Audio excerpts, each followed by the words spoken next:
ఇక్కడ పెరిగిన పిల్ల అక్కడ కడుతుంది. ఏమిటో అక్కడ బంధుత్వాలు కొత్తగా తెలుసుకుంటుంది. తెలుసుకుని అందరూ నా వాళ్లే, నా మరిది, నా తోడికోడలు, మా పినమామగారు, మా పెదమామగారు. ఎంత అల్లుకుపోతుందో! పురుషుడు అలా అల్లుకోలేడు, బంధువులింటికి వెళ్ళినా అలా కలిసిపోలేడు. ఆడపిల్ల ఎంత తేలికగా, ఏదో బాతు నీళ్లలో వదిలేస్తే ఈ దేశినంత తేలికగా అత్తవారింట్లో ఉంచేసుకుంటుంది. అలా ఉంచేసుకుని ఆమె పడే బాధల్లా ఒక్కటే, నేను అంత ప్రేమగా చూస్తాను, వాళ్ళు నన్ను అలా ఎందుకు చూడరు అంటుంది. ఎంత బేలతనం నిజంగా ఆడపిల్లది అనిపిస్తుంది. అదే ఎంత ఐశ్వర్యం ఉన్న ఇంటిని మెట్టనివ్వండి, ఇది నాది అని చెప్పడానికి అధికారం పొందింది. పుట్టిల్లు అంత ఐశ్వర్యవంతమైన ఇల్లు కాదు, కానీ అన్నదమ్ముడు ఏదో శుభకార్యం చేసుకుంటున్నాడంటే నెలలు నెలలు కష్టపడి ఉండిపోతుంది ఆ అన్నదమ్ముడి కోసం. ఎంత ప్రేమో పుట్టినిల్లంటే, తోబుట్టువులంటే.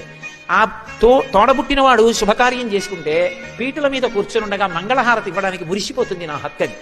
పీటల మీద కూర్చుంటే ఏమిటో వెనకాతల కూర్చుని ఆ బొగ్గం చొక్క పెట్టి ఆ జుట్టు సరిచేసి ఆ పంచె సరిచేసి, ఏమిటో అది తనకి జన్మలో పొందిన గొప్ప అనుగ్రహం అనుకుంటుంది, ఈశ్వరుడు ఇచ్చిన భాగ్యం అనుకుంటుంది. ఆ మంగళహారతి ఇచ్చినప్పుడు పళ్ళెల్లో 100 రూపాయలు వేస్తే ఆమెకు కోట్లు ఉన్నాయి భర్తకి. ఈ 100 రూపాయలు పగిలంగా పట్టుకెళ్ళి మా అన్నయ్య ఇచ్చాడు, మా అన్నయ్య ఇచ్చాడు, మా అన్నయ్య ఇచ్చాడని దాచుకుంటుంది. ఓ 100 రూపాయలు నేత చీర పెడితే ఆ చీర కట్టుకుని మా అన్నయ్య ఇచ్చిన చీర, మా అన్నయ్య ఇచ్చిన చీర అంటుంది. ఆడపిల్ల హృదయానికి ఉన్న సౌకుమార్యం నిజానికి పురుషుడికి ఎక్కడుంది? అందుకే లోకంలో 3 వానల్లో ఒక వాన దీని వలన పడుతుంది అంటే సౌశీల్యవతులైనటువంటి స్త్రీల వలన ఒక వర్షం పడుతుంది. Download ShareChat.